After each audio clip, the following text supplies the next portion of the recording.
I thought that chapter 11 was going to be the last chapter. I'm recording today. Psych! I'm actually recording chapter 12 because I really want to know what dream country's life for the BFG and Sophie. And so this is Dream Catching. This is the title of the story, Dream Catching.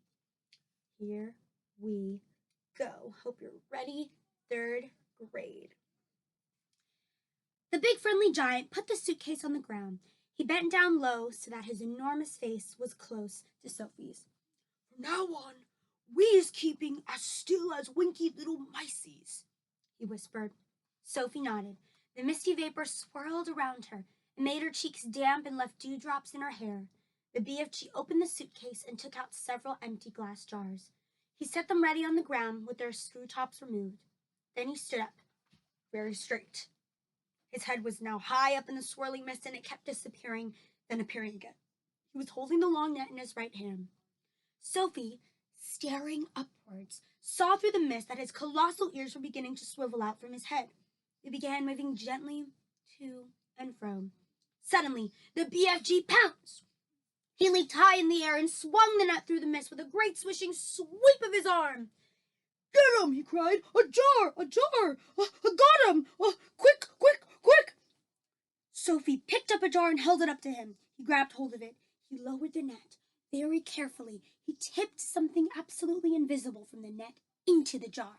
He dropped the net and swiftly clapped one hand over the jar. "The top," he whispered. "The jar top! Quick!"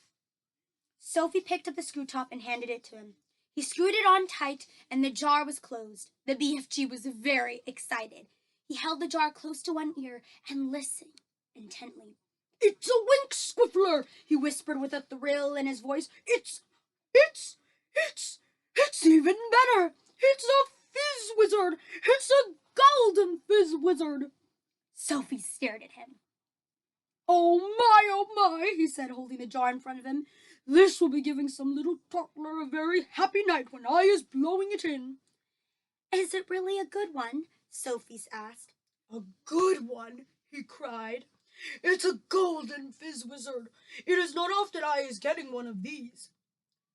He handed the jar to Sophie and said, "Please be still as a starfish now. I is thinking there may be a whole swarm of fizz wizards up here today, and do kindly stop breathing. You is terribly noisy down there." "I haven't moved a muscle," Sophie said. "Then don't," the BFG answered sharply. Once again he stood up, tall in the mist, holding his net at the ready. Then came the long silence.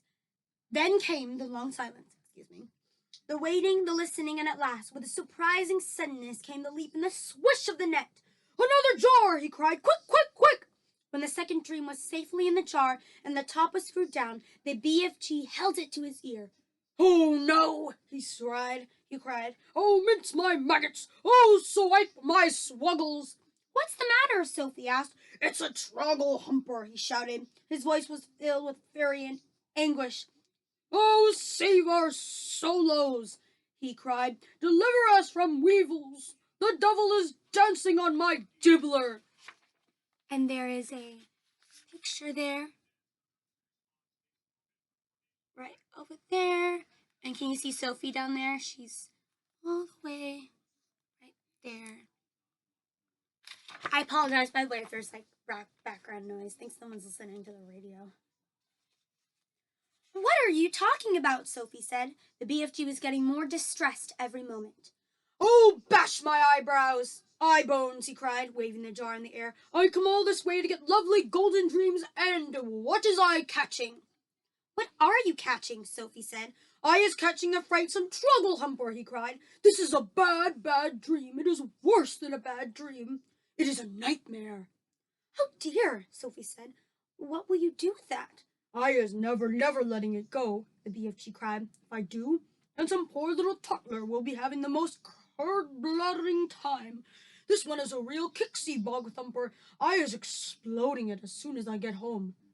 "Nightmares are horrible," Sophie said. "I had one once, and I woke up sweating all over." "With this one, you would be waking up screaming all over," the BFG said.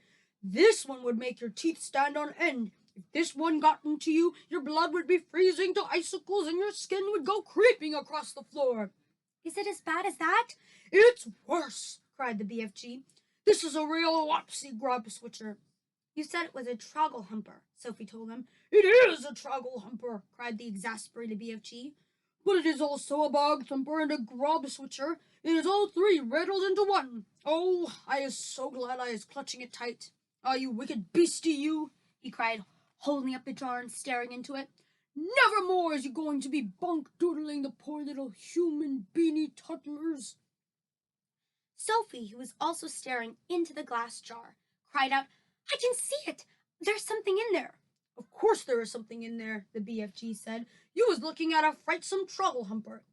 But you told me dreams were invisible. They is always invisible until they is captured, the BFG told her. After that, they is losing a little of their invisibility. We is seeing this one very clearly. Inside the jar, Sophie could see the faint scarlet outline of something that looked like a mixture between a blob of gas and a bubble of jelly. It was moving violently, thrashing against the sides of the jar and forever changing shape. It's wiggling all over the place, Sophie cried. It's fighting to get out. It'll bash itself to bits.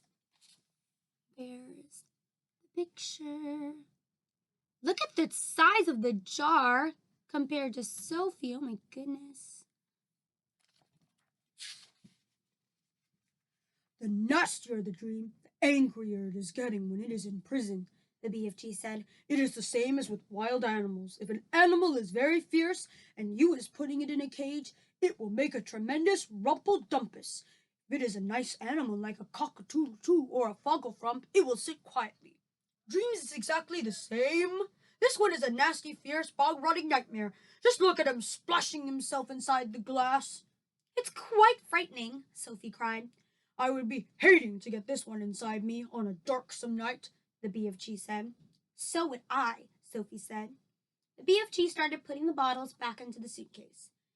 Is that all? Sophie asked. Are we going? I is so upset by this troggle-humping, bog-thumping grub switcher, the BFG said, that I is not wishing to go on.